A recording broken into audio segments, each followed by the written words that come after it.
साउजी के गर्नुभयो तपाईँले? यो दबाई हालेको हो।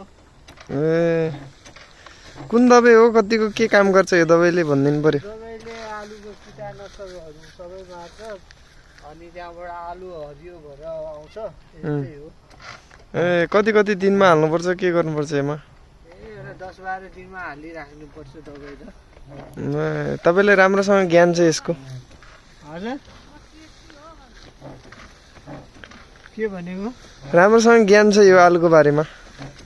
होइन, बेला बेलामा हालिदिइराख्नुपर्छ दबाई, यस्तै हो, ज्ञान त छैन।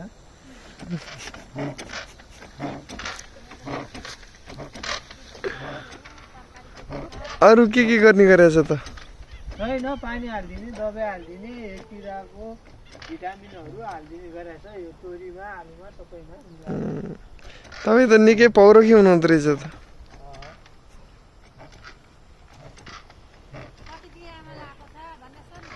कति बिघा छ तपाईँहरूको लगाउनु भएको? हामीले त्यही 12-15 कठामा लगाएका छौँ। ल त धन्यवाद। मात्रै हो।